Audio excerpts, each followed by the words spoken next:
ਸ਼ਰਾਜ਼ Ali. Shiraz Ali, ਤੁਹਾਡਾ ਕੀ ਨਾਮ ਹੈ? ਸਫਦਰ। ਸਫਦਰ। ਅੱਛਾ ਸ਼ਿਰਾਜ਼ ਤੇ ਸਫਦਰ ਭਾਈ, ਮੈਂ ਤੁਹਾਡੇ ਸੁਣੇ ਨੇ ਉੱਥੋਂ ਸ਼ੇਰ ਤੇ ਮੈਂ ਖਿੱਚ ਕੇ ਲਿਆਇਆ ਤੁਹਾਡੇ ਸ਼ੇਰ ਸੁਣਾਓਗੇ ਸਾਨੂੰ ਸ਼ੇਰ ਤੇ ਸਾਡੀ ਆਡੀਅנס ਨੂੰ? ਬਿਲਕੁਲ ਜੀ ਬਿਲकुल। ਪਹਿਲੇ ਕਿਹੜਾ ਭਾਈ ਸੁਣਾਏਗਾ? ਭਾਈ ਵਰ ਸ਼ਰਾਜ਼। ਨਹੀਂ ਨਹੀਂ ਲੜਨਾ ਨਹੀਂ, ਇੱਕ ਬੰਦੇ ਨੇ ਸੁਣਾਣਾ। ਭਾਈ ਵਰ ਸ਼ਰਾਜ਼। ਅੱਛਾ ਸ਼ਿਰਾਜ਼ ਭਾਈ ਸੁਣਾਓ ਫਿਰ। ਮਨ ਕੱਲਾ ਕਾਸੇ ਦੱਸਿਆ ਏ ਨਵੇਂ ਹੋਰ ਕੋਈ ਸਜਣ ਬਣਾ ਲੈਣੀ। ਉਹ ਗੱਲ ਲਾਲ ਚਜੋੜਾ ਪਾਇਆ ਈ ਹੱਥ ਮਹਿੰਦੀਆਂ ਨਾ ਰੰਗਾ ਲੈਣੀ।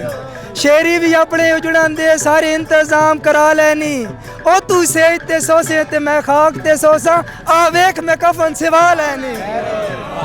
क्या बात है जी सर। ਕਿ ਲੱਤਾਂ ਬੰਨਣ ਵਾਲੇ ਲੱਤਾਂ ਬੰਨ ਲੈਂਦੇ ਨੇੜੀ ਆਕੜ ਤੇ ਵਿੜਾਈ ਨਹੀਂ। ਤੇ ਗੱਲ ਗੱਲ ਤੇ ਗੱਲ ਨਾ ਪੈ ਗਿਆ ਕਰ ਤੇਰੇ ਵਸ ਦਾ ਰੋਗ ਲੜਾਈ ਨਹੀਂ। ਤੇ ਸਕਾਸਿਮ ਰੱਬ ਤੂੰ ਡਰਦੇ ਆ ਤਾਈ ਡਾਂਗ ਜਾ ਤਾਈ ਚਾਈ ਨਹੀਂ। और नहीं तो बन के टोटे कर छोड़ा तेरी लात सरिया काई नहीं। चंगा जा दौड़ा या शेर सुनाओ साडी ऑडियंस नो ताकि खुश हो जाए। इंशाअल्लाह जनाब सुना सी जी फिर सुनाओ।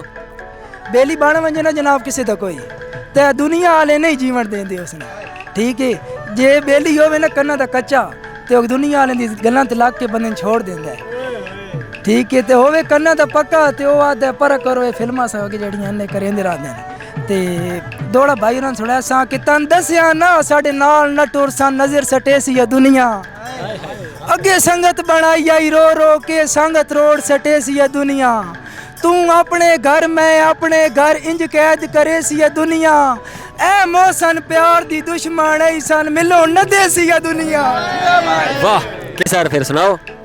जेड़ी होवनी आई हो गई यार खता हुण दूजी वार न होसी।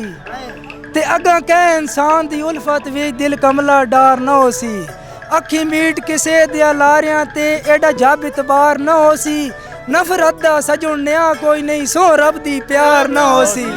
जी जी क्या बात है। अच्छा दोस्तों मैनू दियो इजाजत। अल्लाह ने एक बान ते जिन्ने जिन्ने देखना पाकिस्तान देखे सारे रंग पाकिस्तान।